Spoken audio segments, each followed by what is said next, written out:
मित्रों, जय हिंद जय भारत। मैं के शर्मा एडवोकेट अपने यूट्यूब चैनल कानून विद कृष्ण में आपका स्वागत करता हूं।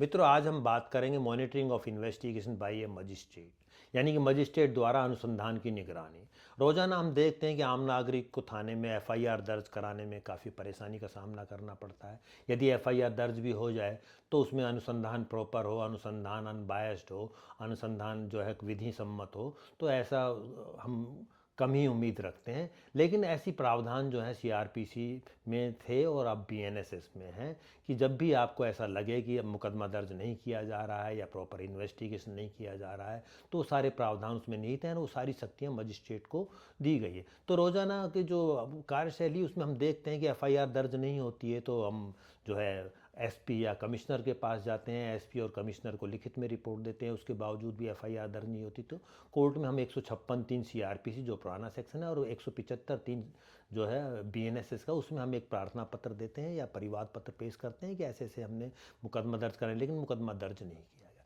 मुकदमा दर्ज हो भी जाता है तो इन्वेस्टिगेशन प्रॉपर नहीं होता है। तो उस सब स्थिति में हम क्या करें कि हमको लगता है कि पुलिस हमारी सुन नहीं रही है या प्रॉपर इन्वेस्टिगेशन नहीं कर रही है या फेयर इन्वेस्टिगेशन नहीं कर रही है, तो उसमें भी जो है हम अदालत में या मजिस्ट्रेट जिसका जुरिस्डिक्शन है उस थाने के ऊपर, उसमें हम प्रार्थना पत्र दे सकते हैं। तो उसके प्रावधान भी 156(3) सीआरपीसी और 175(3) बीएनएसएस में दिए गए हैं। हालांकि 156(3) सीआरपीसी या 175(3) बीएनएसएस के प्रावधानों को हम पढ़ेंगे तो उसमें कहीं भी monitoring of investigation, proper investigation या फेयर इन्वेस्टिगेशन का कोई जिक्र नहीं है। उसमें एप्लीकेशन ऑफ जुडिशियल माइंड या रीजन डिसीजन आज इन बातों का जिक्र नहीं है। लेकिन ऑनरेबल सुप्रीम कोर्ट के इसमें विभिन्न जो जजमेंट्स आए, विभिन्न निर्णय आए, उस पर ये सिद्धांत प्रतिपादित किए गए हैं कि कोई भी जो मामला दर्ज नहीं किया जाता है पुलिस के द्वारा या एसपी को अप्रोच करने के बाद भी या जो निर्धारित प्रक्रिया अपनाने के बाद, तो आप जो है कोर्ट में जाकर प्रार्थना पत्र दे सकते हैं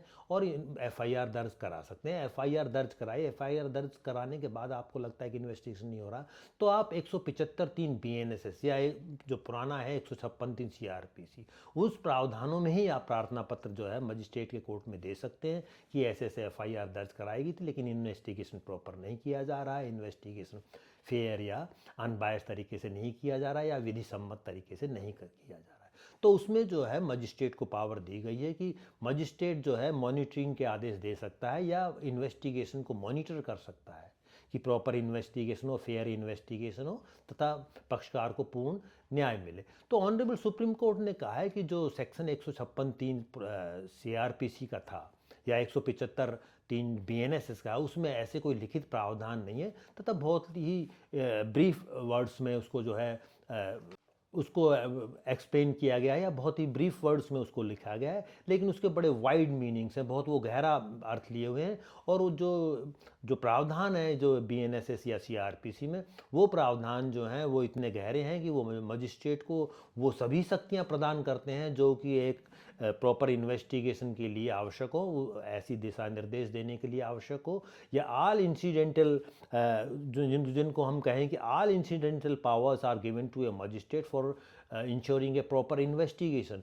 यानी कि उसको वे सभी परिस्थितिजनक या ऐसी आवश्यक शक्तियाँ मजिस्ट्रेट को दी जाती हैं उस प्रावधान में कि जो भी निर्देश आवश्यक हो प्रॉपर इन्वेस्टिगेशन के लिए, फेयर इन्वेस्टिगेशन, तो वैसे वो निर्देश दे सकता है और उसको मॉनिटर कर सकता है। हालांकि उसमें ऐसे कोई प्रावधान, लिखित प्रावधान नहीं है, लेकिन वो शक्तियाँ 156(3) या 175(3) में निहित है। तो इसके बारे में ऑनरेबल सुप्रीम कोर्ट के 2-3 जजमेंट हैं, जैसे कि Sakiri Vasu versus state of UP है, Om Prakash Ambedkar versus state of Maharashtra है, Anurag Bhatnagar versus state of NCT है, जिसमें जो सकीरी वासु का जो जजमेंट है वो एक माइलस्टोन जजमेंट है, लैंडमार्क जजमेंट है। उसी के बाद सभी मॉनिटरिंग की व्यवस्था हुई कि मजिस्ट्रेट को मॉनिटरिंग की पावर्स हैं, इन्वेस्टिगेशन को प्रॉपर कराने की भी पावर है।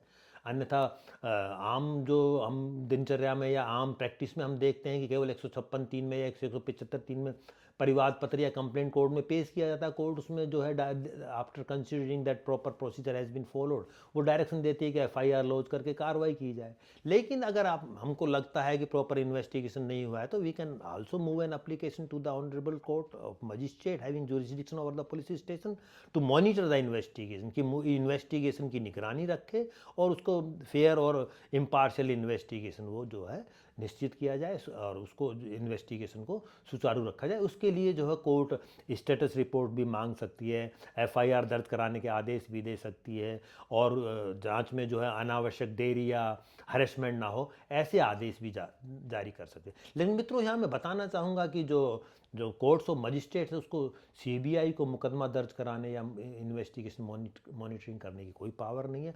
ये पावर्स केवल हाई कोर्ट या सुप्रीम कोर्ट में है। कोर्ट्स ऑफ मजिस्ट्रेट है वो मॉनिटरिंग के आदेश दे सकती हैं इन्वेस्टिगेशन के, लेकिन वो इन्वेस्टिगेशन कर नहीं सकती। कोर्ट्स ऑफ मजिस्ट्रेट ये भी आदेश नहीं दे सकती कौन पुलिस अधिकारी उसकी जांच करेगा, किस तरह उसकी जांच करेगा। उसको मॉनिटर करेंगे कि फेयर इन्वेस्टिगेशन हो, इम्पार्शियल इन्वेस्टिगेशन हो, एज पर लॉ यानी कि विधि सम्मत इन्वेस्टिगेशन हो। उसमें कुछ लिमिटेशंस हैं कि जिनमें वो जो निर्देश दिए जा सकते हैं, उसमें कोर्ट जो है स्टेटस रिपोर्ट भी पुलिस से मांग सकती है। इन सब बातों को वह मॉनिटर कर सकती है और फेयर और इम्पार्शियल इन्वेस्टिगेशन जो है वो इंश्योर कर सकती है कोर्ट को। मित्रों, यदि आप तीनों जजमेंट्स को डिटेल में आप पढ़ना चाहते हैं, monitoring of investigation by A magistrate जिसके ऊपर सुप्रीम कोर्ट के दिशा निर्देश जो दिए गए हैं, तो उनको आप पढ़ना डिटेल में पढ़ना चाहते हैं तो डिस्क्रिप्शन बॉक्स में अवेलेबल है, वहाँ से आप पढ़ सकते हैं। जानकारी आपको कैसी लगी अवश्य टिप्पणी करें, वीडियो को लाइक व शेयर करें, चैनल को सब्सक्राइब करें। Thanks for watching. जय हिंद, जय भारत।